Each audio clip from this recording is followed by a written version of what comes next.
L'ascension de Camara au premier plan est tout simplement remarquable.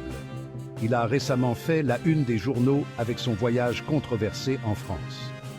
Doumbouya, le Français, celui qui fut légionnaire, pourrait-il donner à l'ancienne puissance colonisatrice une base de repli dans une région où elle est de moins en moins la bienvenue? Les rumeurs ont fusé au sujet d'une potentielle base militaire française en Guinée, mais Camara a rapidement mis fin à ces spéculations. Son objectif est de renforcer les liens de défense avec la France. Le parcours militaire de Camara est impressionnant. Une formation de parachutiste à Pau, la prestigieuse école de Saint-Cyr et l'Institut des hautes études de défense nationale. De l'école des officiers, de gendarmerie à l'école de guerre. Il n'est pas un novice, c'est un professionnel chevronné avec des racines profondes dans l'armée, ayant reçu une formation approfondie en France. C'est le chouchou des Français, qui l'apprécie sans doute encore plus qu'il n'apprécie Doumbouya, juge un spécialiste des questions de défense. À la différence du président de la transition, sorti de nulle part, ou presque, avant de s'emparer des rênes du pays, le nouveau ministre est bien connu de tous ceux qui ont côtoyé l'armée guinéenne de près ou de loin. Bon, voilà le problème.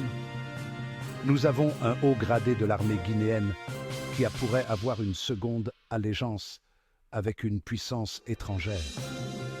Et quand on sait que Mamadi Doumbouya a rejoint l'armée guinéenne de la Légion française au groupement des forces spéciales sur recommandation de ce même officier.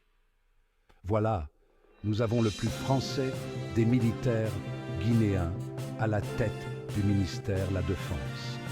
Certains observateurs estiment même que ses liens étroits avec la France, où réside sa famille, le rendent plus attrayant aux yeux du gouvernement français que Doumbouya.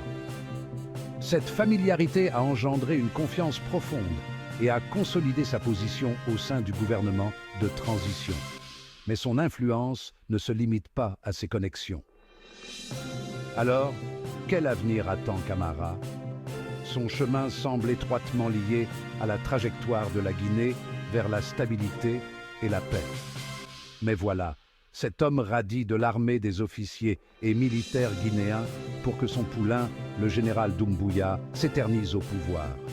Ainsi, ce sont des milliers de soldats et officiers des forces armées qui ont été radiés pour les plus chanceux ou assassinés pour le général Saliba ou encore le colonel Célestin depuis le 7 septembre 2021. Ces soldats radiés ont été recrutés et formés avec l'argent du contribuable guinéen, donc que ce soit sur le plan économique ou humain, c'est déjà une perte très importante pour la Guinée. Et plus cela crée l'insécurité dans le pays, avec un nombre si important de personnel militaire sans salaire et solidement entraîné au maniement des armes. Gardez un œil sur cet espace alors que la scène politique guinéenne continue d'évoluer. L'histoire de Camara est loin d'être terminée et ses prochains mouvements pourraient bien redéfinir l'avenir de cette nation ouest-africaine. Merci de votre attention.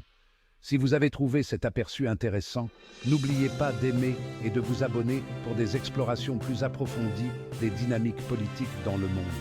À la prochaine, restez curieux.